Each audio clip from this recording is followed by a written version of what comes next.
السلام علیکم پیارے دوستو، آج ہم آپ کو کاروبار میں بے شمار ترقی کے لیے قرآن پاک کی ایک ایسی سورہ سنانے والے ہیں جس کو اگر آپ لوگ روزانہ دل لگا کر سن لیتے ہیں انشاءاللہ اس سے آپ کے کاروبار میں بے شمار ترقی ہوگی۔ اللہ رب العزت آپ کو غیب سے رزق عطا فرمائے گا، آپ کی زندگی میں جو پریشانیاں چل رہی ہیں وہ پریشانیاں آپ کی دور ہو جائیں گی۔ میرے پیارے دوستو، اس سورہ مبارک کی اتنی زیادہ فضیلت ہے، جو شخص بھی جس مقصد کے لیے بھی اس کو روزانہ پڑھ یا سن لیتا ہے اللہ تبارک و تعالی اس کے مقصد کو پورا فرما دیا کرتا ہے۔ اس کی جو بھی حاجت ہوگی انشاءاللہ تعالی وہ حاجت اس کی پوری ہو جائے گی، اس کی پریشان بھری زندگی سے اس کو نجات مل جائے گی۔ میرے پیارے دوستو، آپ لوگوں کو روزانہ کسی بھی ایک وقت میں سورہ یاسین کو سننا یا پڑھنا ہوگا۔ اگر آپ لوگوں کو پڑھنا نہیں آتا ہے تو آپ لوگ مایوس نہ ہوا کریں، جتنا ہی ثواب پڑھنے والے کو ملتا ہے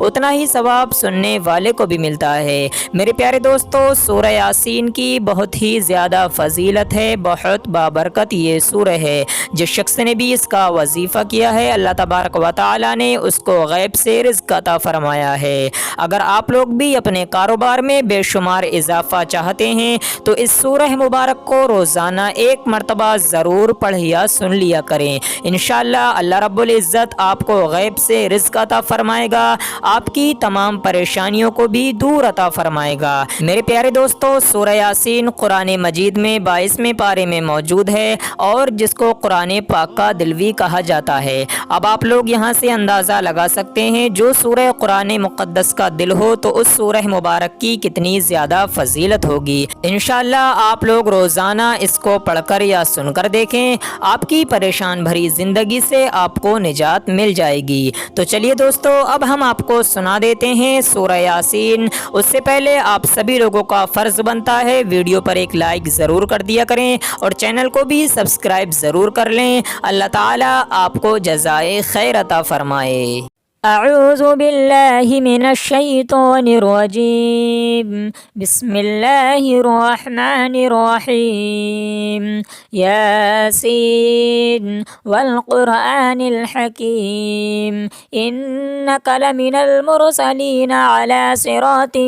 مستقیم، تنزیل العزیز الرحیم، لتنذر قوما ما انذر آباؤهم فهم غافلون، لقد حق القول على أكثرهم فهم لا يؤمنون، إنا جعلنا في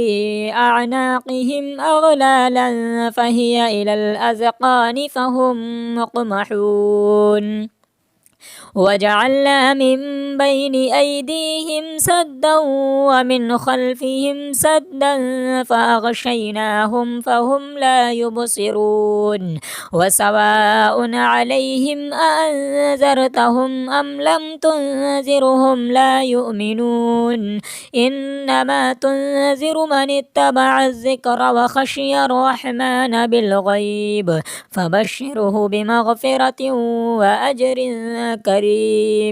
إنا نحن نحيي الموتى ونكتب ما قدموا وآثارهم وكل شيء أحصيناه في إمام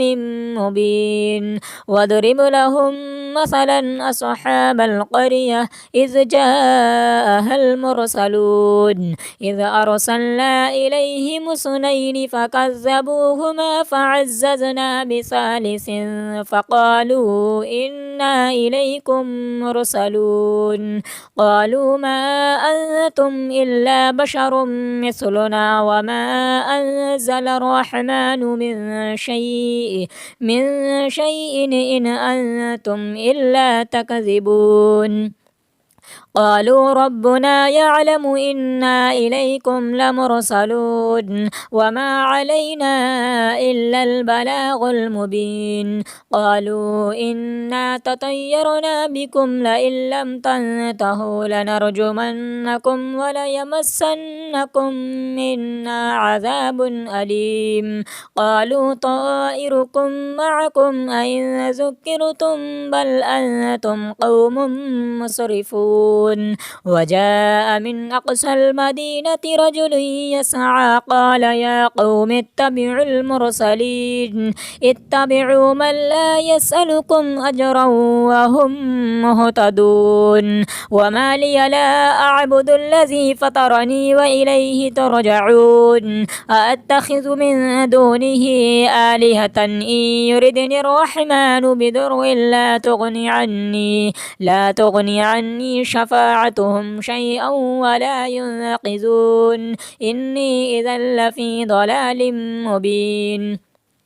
إني آمنت بربكم فاسمعون. قيل ادخل الجنة قال يا ليت قومي يعلمون. بما غفر لي ربي وجعلني من المكرمين. وما أنزلنا على قومه من بعده من جند من السماء وما كنا منزلين. إن كانت إلا صيحة واحدة فإذا هم خامدون. يا حسرة على العباد ما يأتيهم من رسول إلا كانوا به يستهزئون. ألم يروا كم أهلكنا قبلهم من القرون أنهم إليهم لا يرجعون. وإن كل لما جميع لدينا محضرون. وآية لهم الأرض الميتة أحييناها وأخرجنا منها حبا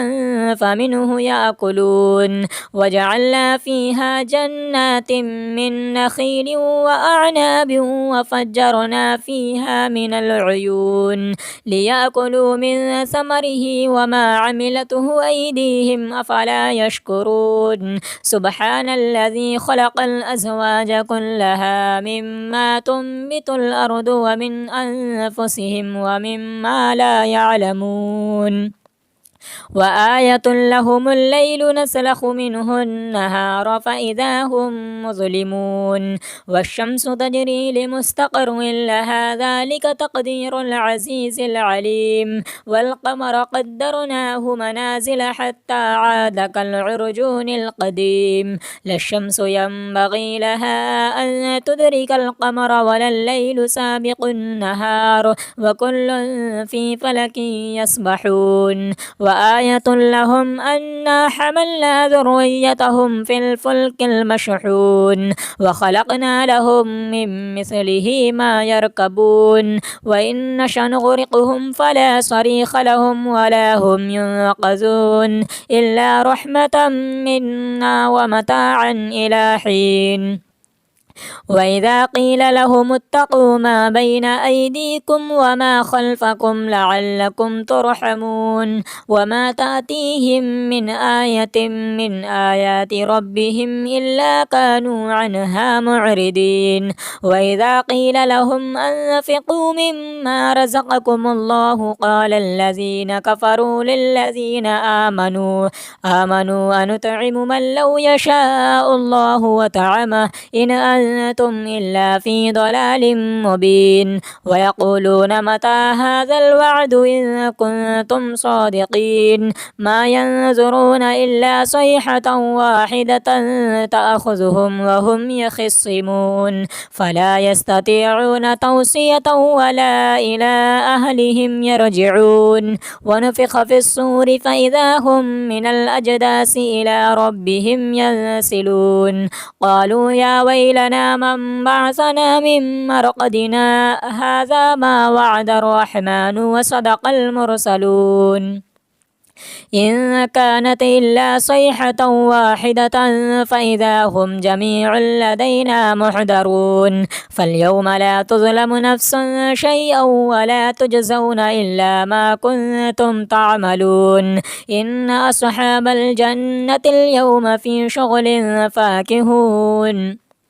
هم وأزواجهم في ظلال على الأرائك متكئون. لهم فيها فاكهة ولهم ما يدعون. سلام قولا من رب رحيم. وامتازوا اليوم أيها المجرمون. ألم أعهد إليكم يا بني آدم ألا تعبدوا الشيطان إنه لكم عدو مبين. وأن اعبدوني هذا صراط مستقيم. ولقد أضل منكم جبلا كثيرا أفلم تكونوا تعقلون هذه جهنم التي كنتم توعدون اصلوها اليوم بما كنتم تكفرون اليوم نختم على أفواههم وتكلمنا أيديهم وتشهد أرجلهم بما كانوا يكسبون ولو نشاء لطمسنا على أعينهم فاستبقوا الصراط فأنى يبصرون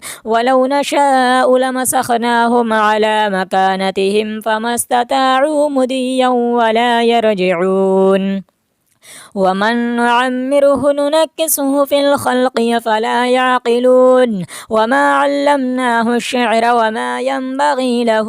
إن هو إلا ذكر وقرآن مبين لينذر من كان حيا ويحق القول على الكافرين أولم يروا أنا خلقنا لهم مما عملت أيدينا أنعاما فهم لها مالكون وذللناها لهم فمنها ركوبهم ومنها يأكلون ولهم فيها منافع ومشارب وفلا يشكرون واتخذوا من دون الله آلهة لعلهم ينصرون لا يستطيعون نصرهم وهم لهم جند محضرون فلا يحزنك قولهم إنا نعلم ما يسرون وما يعلنون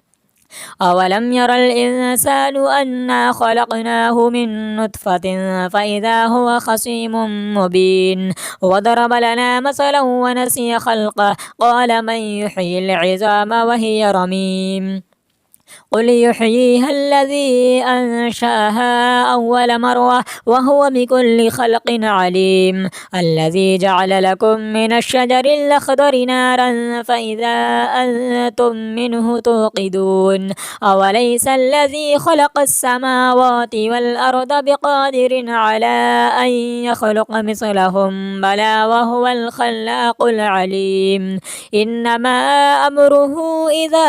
أراد شيئا أن يقول له كن فيكون فسبحان الذي بيده ملكوت كل شيء وإليه ترجعون آمنت بالله صدق الله العلي العظيم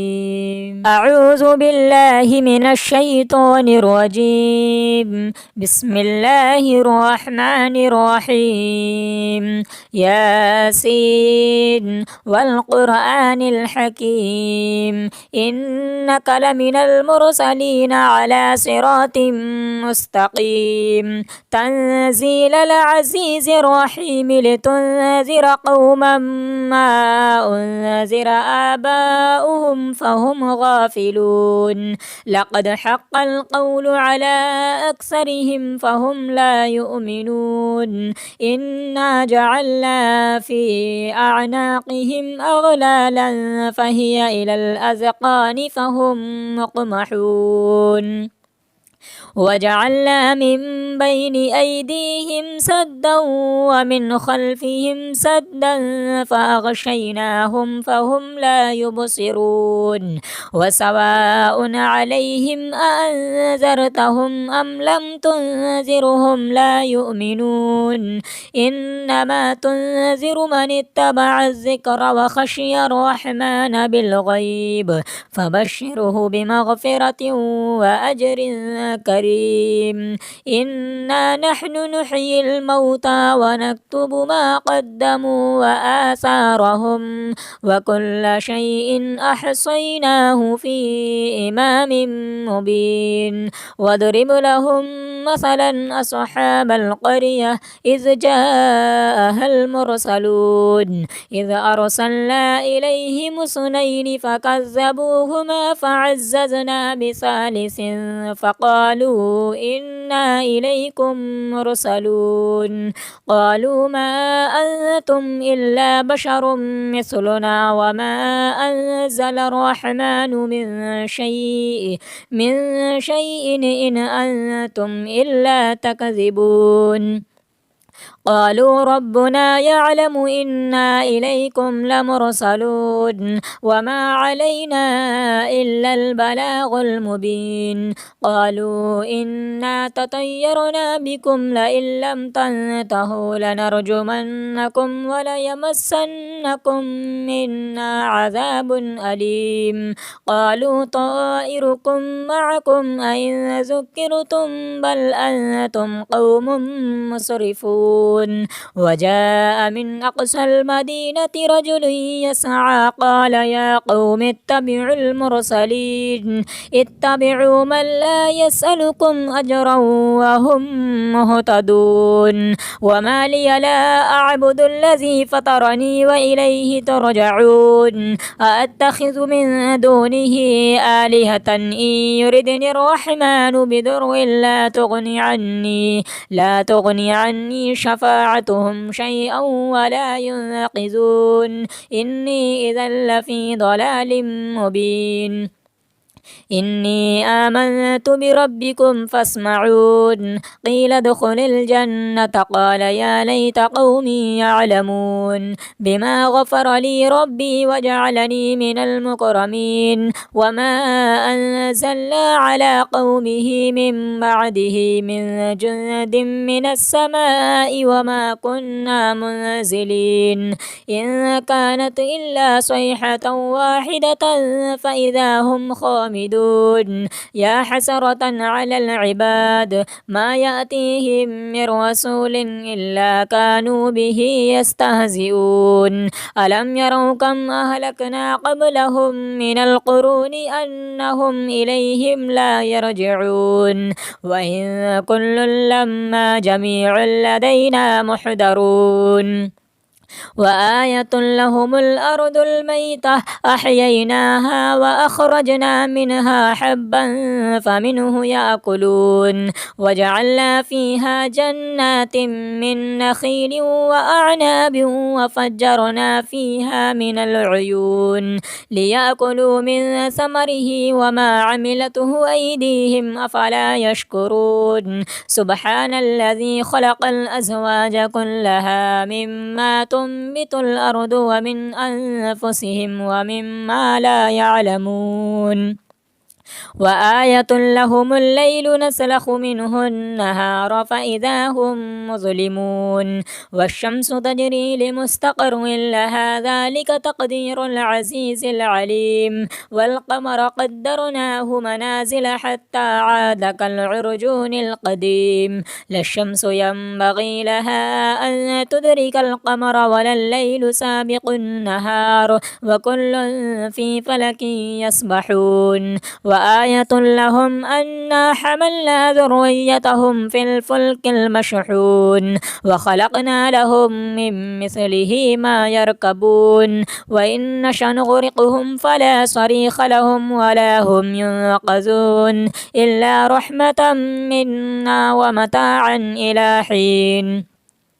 وإذا قيل لهم اتقوا ما بين أيديكم وما خلفكم لعلكم ترحمون. وما تأتيهم من آية من آيات ربهم إلا كانوا عنها معرضين. وإذا قيل لهم أنفقوا مما رزقكم الله قال الذين كفروا للذين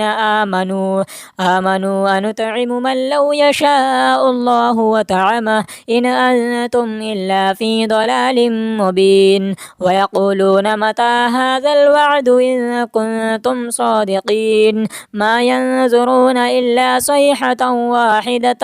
تأخذهم وهم يخصمون فلا يستطيعون توصية ولا إلى أهلهم يرجعون. ونفخ في الصور فإذا هم من الأجداث إلى ربهم ينسلون. قالوا يا ويلنا من بعثنا من مرقدنا هذا ما وعد الرحمن وصدق المرسلون.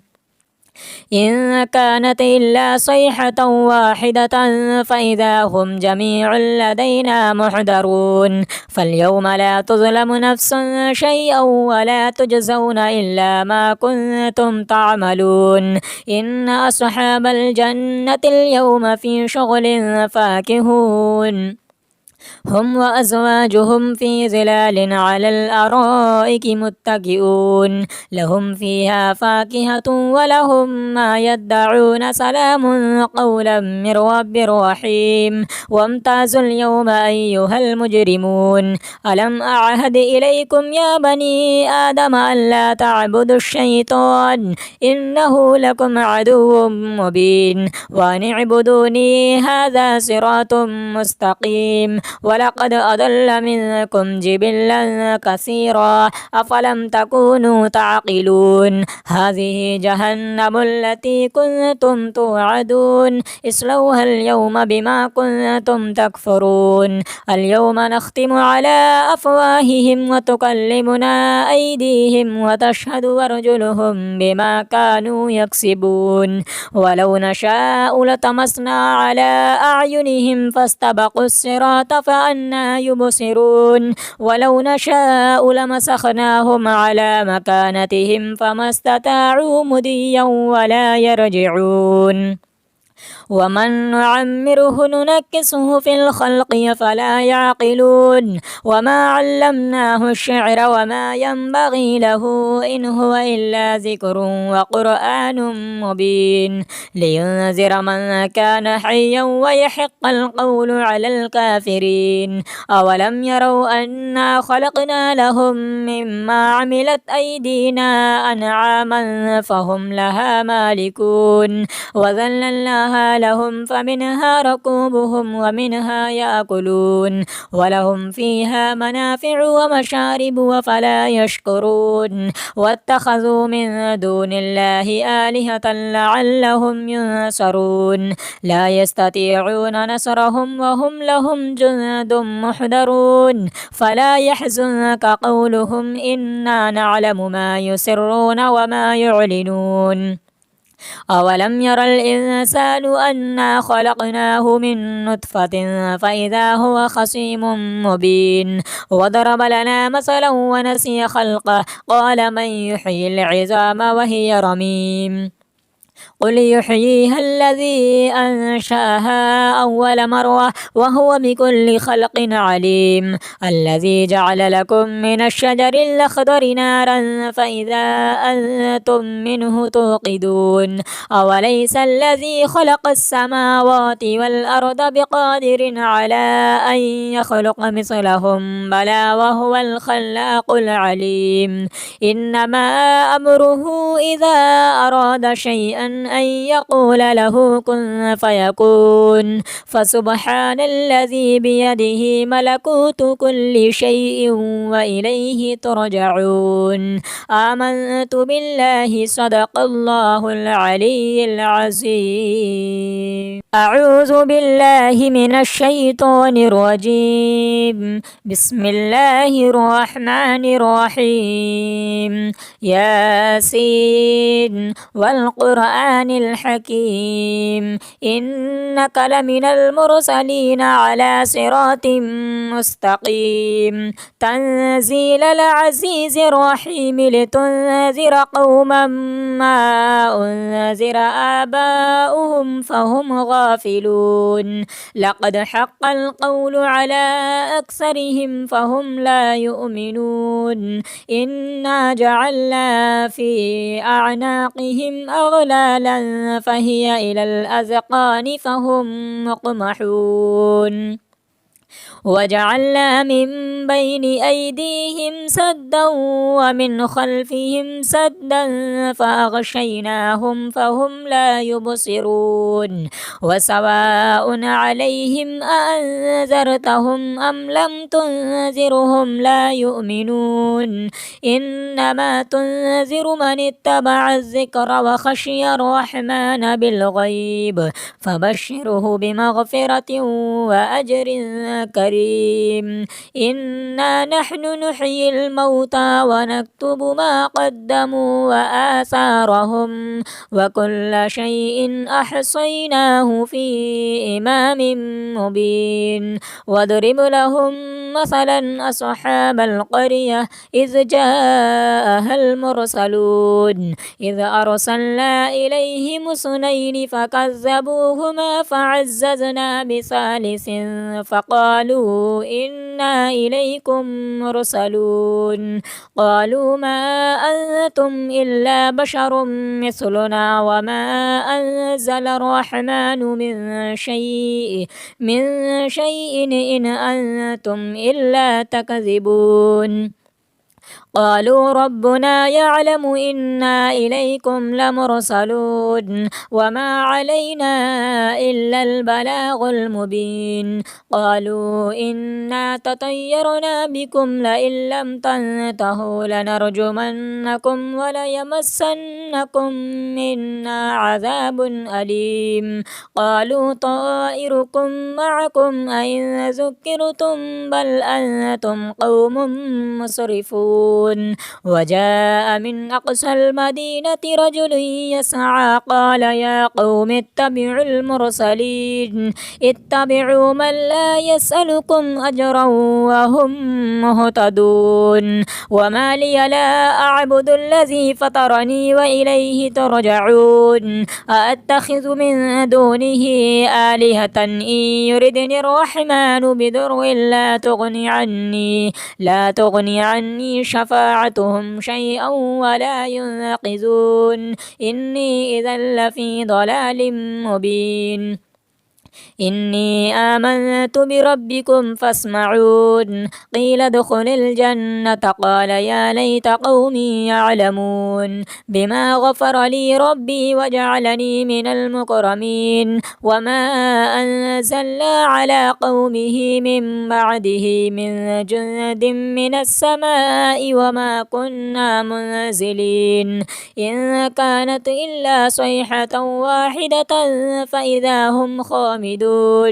يا حسرة على العباد ما يأتيهم من رسول إلا كانوا به يستهزئون ألم يروا كم أهلكنا قبلهم من القرون أنهم إليهم لا يرجعون وإن كل لما جميع لدينا محضرون وآية لهم الأرض الميتة أحييناها وأخرجنا منها حبا فمنه يأكلون وجعلنا فيها جنات من نخيل وأعناب وفجرنا فيها من العيون ليأكلوا من ثمره وما عملته أيديهم أفلا يشكرون سبحان الذي خلق الأزواج كلها مما تنبت الأرض ومن أنفسهم ومما لا يعلمون وآية لهم الليل نسلخ منه النهار فإذا هم مظلمون والشمس تجري لمستقر لها ذلك تقدير العزيز العليم والقمر قدرناه منازل حتى عاد كالعرجون القديم لا الشمس ينبغي لها أن تدرك القمر ولا الليل سابق النهار وكل في فلك يسبحون وآية لهم أنا حملنا ذريتهم في الفلك المشحون وخلقنا لهم من مثله ما يركبون وإن نشأ نغرقهم فلا صريخ لهم ولا هم ينقذون إلا رحمة منا ومتاعا إلى حين وإذا قيل لهم اتقوا ما بين أيديكم وما خلفكم لعلكم ترحمون وما تأتيهم من آية من آيات ربهم إلا كانوا عنها معرضين وإذا قيل لهم أنفقوا مما رزقكم الله قال الذين كفروا للذين آمنوا أنطعم من لو يشاء الله وطعمه إن أنتم إلا في ضلال مبين ويقولون متى هذا الوعد إن كنتم صادقين ما ينظرون إلا صيحة واحدة تأخذهم وهم يخصمون فلا يستطيعون توصية ولا إلى أهلهم يرجعون ونفخ في الصور فإذا هم من الأجداث إلى ربهم ينسلون قالوا يا ويلنا من بعثنا من مرقدنا هذا ما وعد الرحمن وصدق المرسلون إن كانت إلا صيحة واحدة فإذا هم جميع لدينا محضرون فاليوم لا تظلم نفس شيئا ولا تجزون إلا ما كنتم تعملون إن أصحاب الجنة اليوم في شغل فاكهون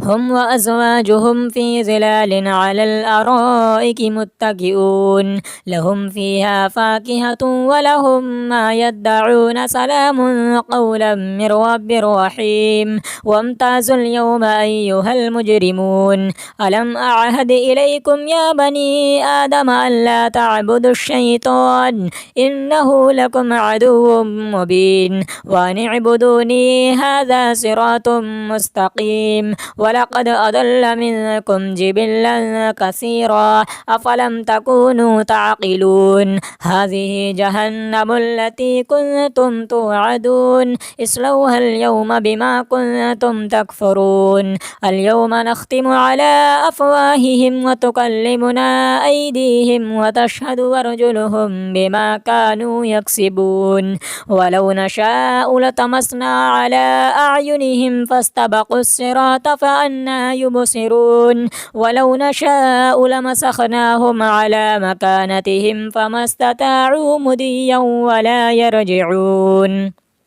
ومن نعمره ننكسه في الخلق فلا يعقلون وما علمناه الشعر وما ينبغي له إن هو إلا ذكر وقرآن مبين لينذر من كان حيا ويحق القول على الكافرين أولم يروا أنا خلقنا لهم مما عملت أيدينا أنعاما فهم لها مالكون وذللناها لهم فمنها ركوبهم ومنها يأكلون ولهم فيها منافع ومشارب وفلا يشكرون واتخذوا من دون الله آلهة لعلهم ينصرون لا يستطيعون نصرهم وهم لهم جند محضرون فلا يحزنك قولهم إنا نعلم ما يسرون وما يعلنون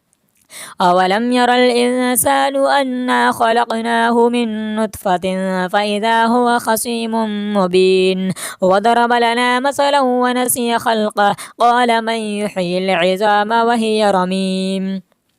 قل يحييها الذي أنشأها أول مرة وهو بكل خلق عليم الذي جعل لكم من الشجر الأخضر نارا فإذا أنتم منه توقدون أوليس الذي خلق السماوات والأرض بقادر على أن يخلق مثلهم بلى وهو الخلاق العليم إنما أمره إذا أراد شيئا أن يقول له كن فيكون فسبحان الذي بيده ملكوت كل شيء وإليه ترجعون آمنت بالله صدق الله العلي العظيم أعوذ بالله من الشيطان الرجيم بسم الله الرحمن الرحيم ياسين والقرآن الحكيم إنك لمن المرسلين على صراط مستقيم تنزيل العزيز الرحيم لتنذر قوما ما أنذر آباؤهم فهم غافلون لقد حق القول على أكثرهم فهم لا يؤمنون إنا جعلنا في أعناقهم أغلالا فهي إلى الأذقان فهم مقمحون وجعلنا من بين أيديهم سدا ومن خلفهم سدا فأغشيناهم فهم لا يبصرون وسواء عليهم أأنذرتهم أم لم تنذرهم لا يؤمنون إنما تنذر من اتبع الذكر وخشي الرحمن بالغيب فبشره بمغفرة وأجر كريم إنا نحن نحيي الموتى ونكتب ما قدموا وآثارهم وكل شيء أحصيناه في إمام مبين واضرب لهم مثلا أصحاب القرية إذ جاءها المرسلون إذ أرسلنا إليهم اثنين فكذبوهما فعززنا بثالث فقالوا إنا إليكم مرسلون قالوا ما أنتم إلا بشر مثلنا وما أنزل الرحمن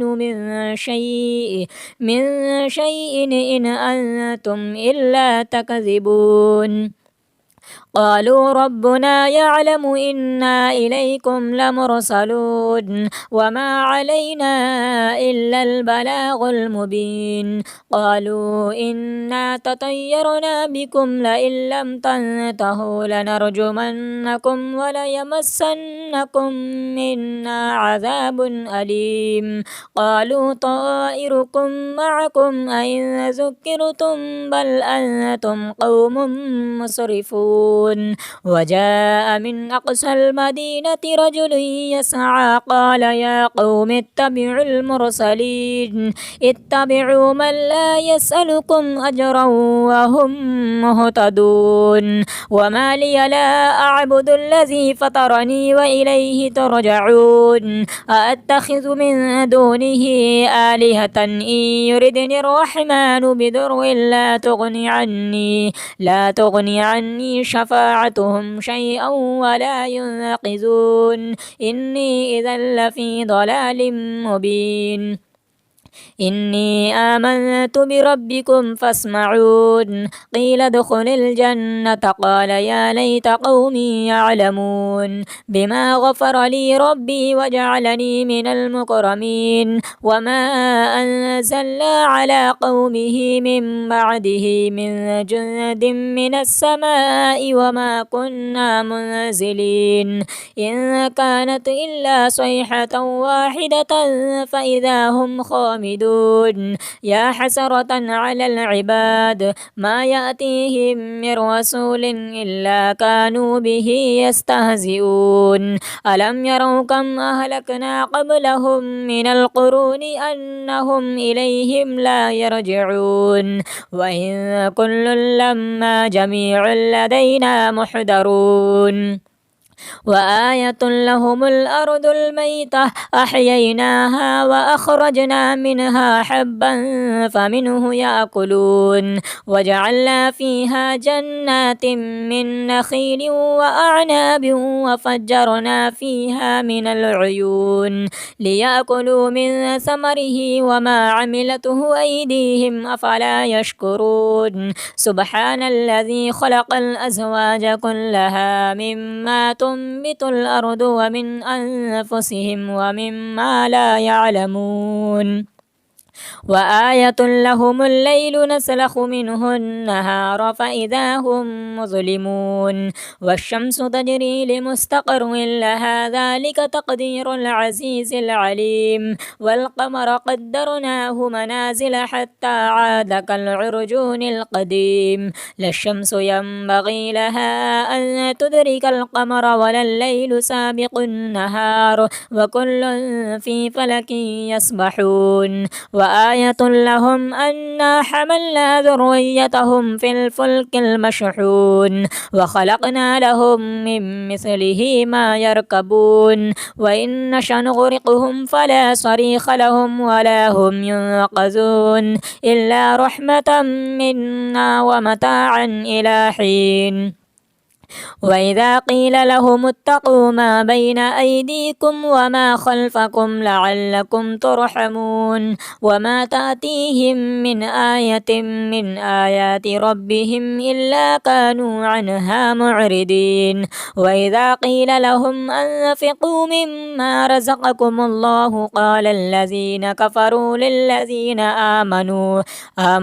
أنطعم من لو يشاء الله وطعمه إن أنتم إلا في ضلال مبين ويقولون متى هذا الوعد إن كنتم صادقين ما ينظرون إلا صيحة واحدة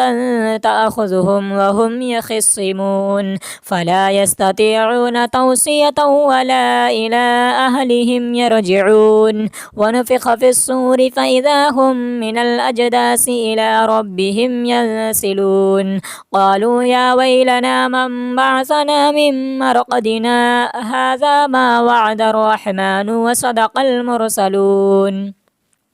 إن كانت إلا صيحة واحدة فإذا هم جميع لدينا محضرون فاليوم لا تظلم نفس شيئا ولا تجزون إلا ما كنتم تعملون إن أصحاب الجنة اليوم في شغل فاكهون هم وأزواجهم في ظلال على الأرائك متكئون لهم فيها فاكهة ولهم ما يدعون سلام قولا من رب رحيم وامتازوا اليوم أيها المجرمون ألم أعهد إليكم يا بني آدم ألا تعبدوا الشيطان إنه لكم عدو مبين وأن اعبدوني هذا صراط مستقيم ولقد أضل منكم جبلا كثيرا أفلم تكونوا تعقلون هذه جهنم التي كنتم توعدون اصلوها اليوم بما كنتم تكفرون اليوم نختم على أفواههم وتكلمنا أيديهم وتشهد أرجلهم بما كانوا يكسبون ولو نشاء لطمسنا على أعينهم فاستبقوا الصراط فأنى يبصرون ولو نشاء لمسخناهم على مكانتهم فما استطاعوا مضيا ولا يرجعون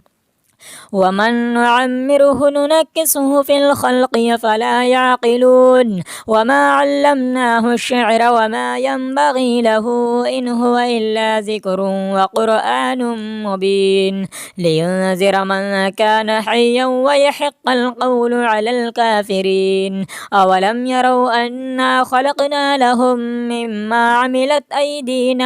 أنعاما فهم لها مالكون وذللناها لهم فمنها ركوبهم ومنها يأكلون ولهم فيها منافع ومشارب وفلا يشكرون واتخذوا من دون الله آلهة لعلهم ينصرون لا يستطيعون نصرهم وهم لهم جند محضرون فلا يحزنك قولهم إنا نعلم ما يسرون وما يعلنون أولم ير الإنسان أنا خلقناه من نطفة فإذا هو خصيم مبين وضرب لنا مثلا ونسي خلقه قال من يحيي العظام وهي رميم قل يحييها الذي أنشأها أول مرة وهو بكل خلق عليم الذي جعل لكم من الشجر الأخضر نارا فإذا